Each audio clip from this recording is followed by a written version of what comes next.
We here at the Sports History Network proudly partner with 26 podcasts, all revolving around the history of sports. But did you know that many of our hosts were sports history authors way before they started their shows? It's true.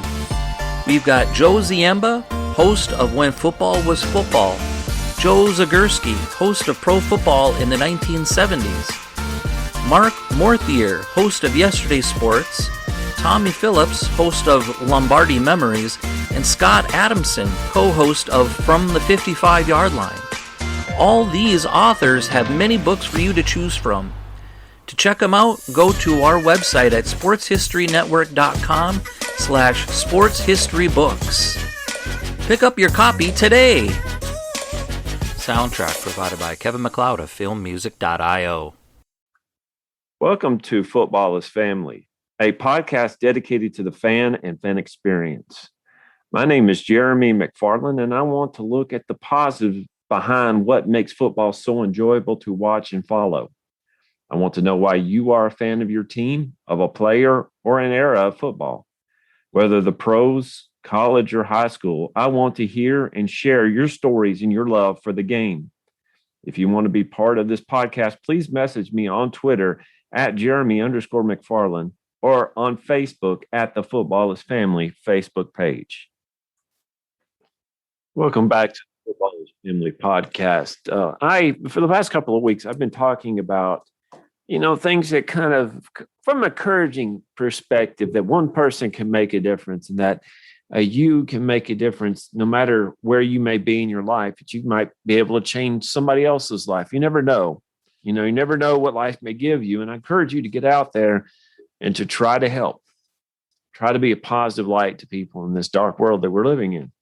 Well, I was thinking in the NFL, you're given opportunities. If you're on an NFL team, even a practice squad, even during the time that you're on the 90-man roster now during the preseason, you're given opportunity. And now, whether you're given a great opportunity, that's one thing, but you're given an opportunity to make a team.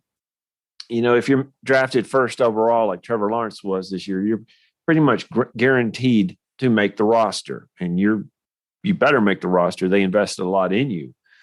But there are some times where people, they're not guaranteed to make a roster. We all know about Tom Brady and seeing him cry because he was drafted in the 6th round. I was like, Tom, you were drafted in the 6th round. You have 7 Super Bowl rings. You're worth hundreds of millions of dollars. I think we know how great you are. We don't have to talk about that anymore. But there are people out there who are what they call undrafted free agents. Basically, and this is what I understand about that, is these are people that are not selected in the 7 rounds of the current NFL draft. And there were many, many more rounds in the past history of the NFL. But basically, if they're not drafted, then any team can go out there and sign them. And in fact, I've heard people say that the general manager tells recruiters to basically go out there and sign as many people as you possibly can off of this list that he has. And you hope you can get the guy that you're looking for. Even if you didn't draft him, you hope you can get the guy that you're looking for. And I was wondering about this. And most of the time when you are an undrafted free agent, you are pretty much camp fodder. You don't make the team. But what was interesting, according to NFL.com, and I couldn't find the year that this was in. It might have been 3 years ago. On the opening day roster of the 32 teams, there were 486 undrafted players who made the squad. 486 made the 32 teams. And they could have been on the practice squad, but these made the teams. So it is possible for you to be an undrafted free agent and make an NFL team. But the special ones can do a lot more than that. Malcolm Butler, undrafted free agent, guess what he did in Super Bowl 49? He made the last-second interception that won the game for the Patriots. I also helped my Titans out. We miss you, Malcolm. I wish you luck, my friend. But there are some special players. There are some special players, and my Siri just decided to go off there.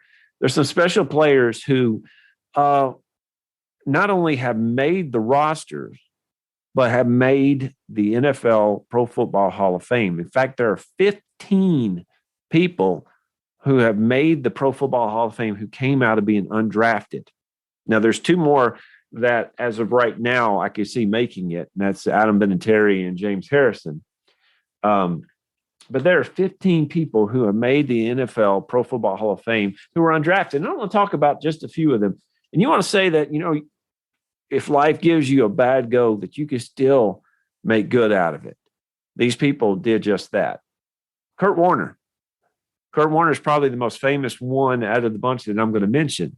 And I remember when Kurt Warner actually came out, he went to the Packers, didn't make the team. Ended up being a cashier, stocking shelves. Went and played in the World League, went and played in the Arena Football League. And when he was given his opportunity to back up the St. Louis Rams at the time, he was 27 years old. Sounds kind of like a Brandon Whedon type situation. When you're 27 and you're basically getting your first go in the NFL, you don't really have a lot of chance. Well, what did he do with his life? Listen to this. He won 2 MVPs, went to 3 Super Bowls, probably should have won the second one against the Patriots. He took the Arizona Cardinals to the Super Bowl and probably should have beat the Steelers. In his career, he threw 208 touchdowns. 27-year-old, and he did all that. Now, he's not the only one that was out there that could do these things. Why don't you listen to this guy named John Randall? Many of you probably don't know who John Randall is. I encourage you to watch watch some of his highlights on YouTube.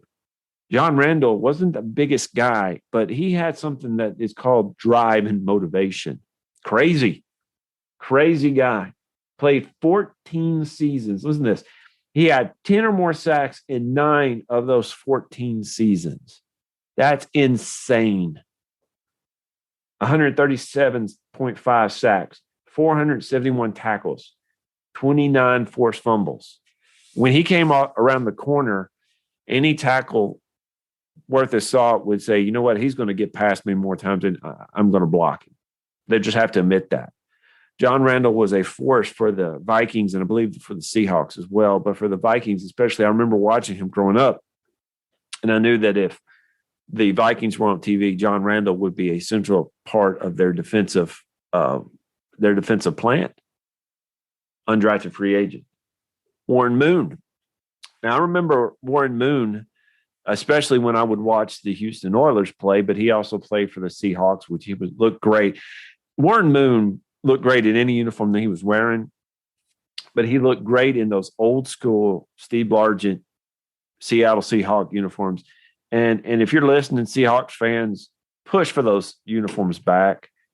I want to see the Brian Bosworth, the Boz, come out wearing those. I want to see Jim Zorn and Steve Large and Kurt Warner. I want to see them come back wearing those old school Kingdom type jerseys.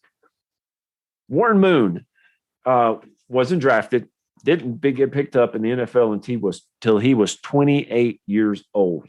28. He went up to Canada and lit up the Canadian Football League. Came down and in 1984 signed with the Houston Oilers.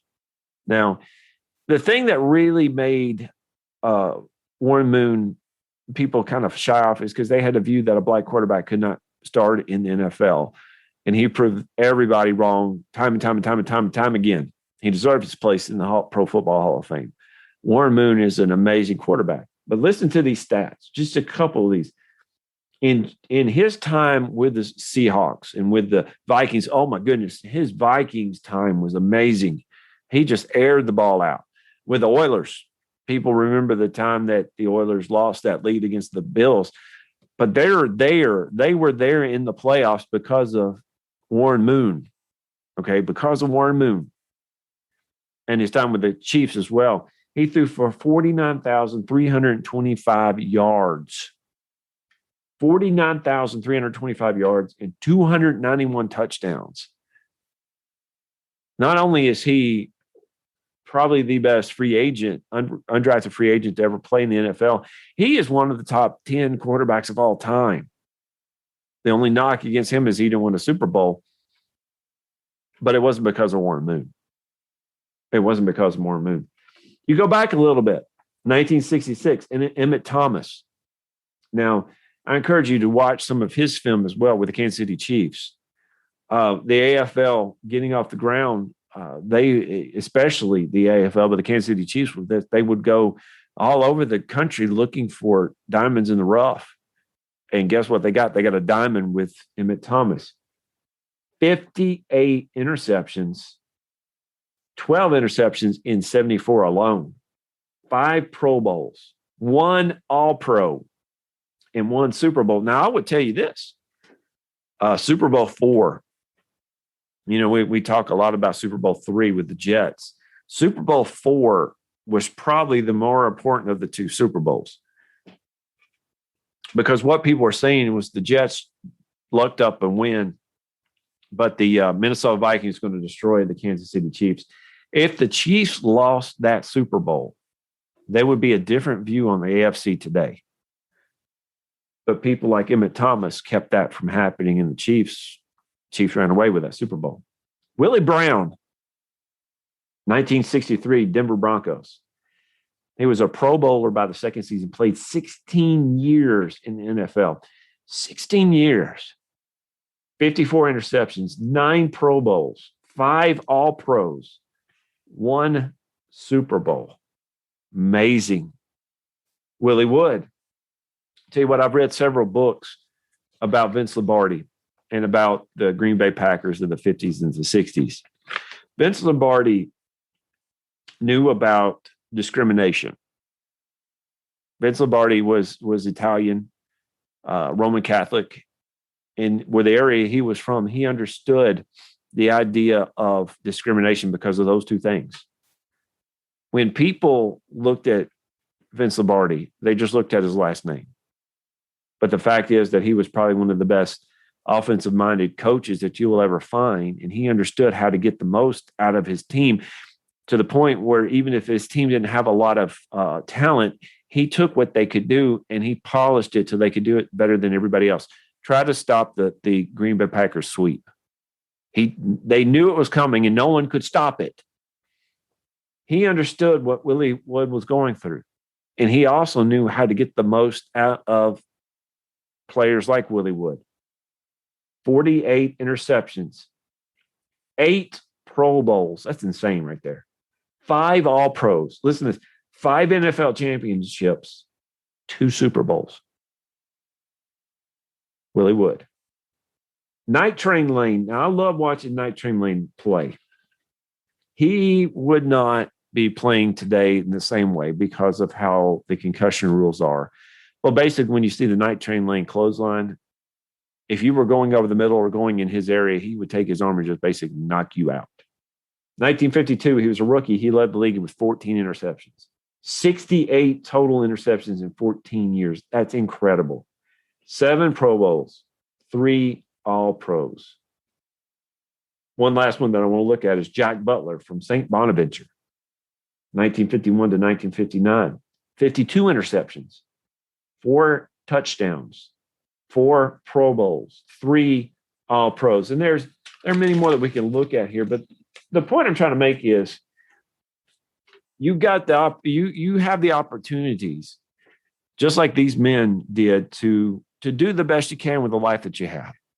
And sometimes life is not going to give you the positives that you want, or won't break your way. But that doesn't mean that you cannot succeed in life, that you can't prevail over certain things. These men took situations, especially those who, you think about Night Train Lane and Willie Wood and men like that, they had several more draft rounds than they do today. And these men weren't even picked. What do you think was going through their mind? Well, I'll tell you what was going through their mind when they unveiled the bust there at Canton. I said, look at this. All those doubters, all those people who passed on me, now when they walk by in Canton, they're going to pass my bust there. That's what they're thinking. Some of these men might not even say it, but I'll tell you what, it's got to be in the back of their mind that said, I proved you wrong. You and I, we can do a lot of great things in our lives. Don't ever count yourself short, don't ever cut yourself down. You are capable of doing great things. These men did. I believe you can too. Again, thank you all for listening to the Football is Family podcast. Next couple of weeks, we should have a couple of guests on that I think you're going to enjoy. Till then, I will talk to you later. At the Sports History Network, we're all about sports yesteryear, and so we're so pleased to introduce you to Row One, an online memorabilia gallery and shop that brings your sports history to life anywhere. The Row One gallery includes over 5,200 gorgeously reproduced prints of team posters, game program covers, game tickets, advertisements, and more in baseball, pro and college football, pro and college basketball, and more. And any gallery item may be printed in a variety of sizes on wood, metal, canvas, acrylic, or poster paper. And in Row One shop, check out the thousands more of unique items with the retro and historical designs dating back to 1876, including t-shirts, long sleeve shirts, phone cases, mugs, blankets, pillows, towels, and even shower curtains. Go to sportshistorynetwork.com, ROW1, for access to the full Row One catalog and for gallery prints and gift items, plus get a 15% discount off all prints on the Row One Pictorium Gallery with coupon code SHN15. Follow the link on the show notes.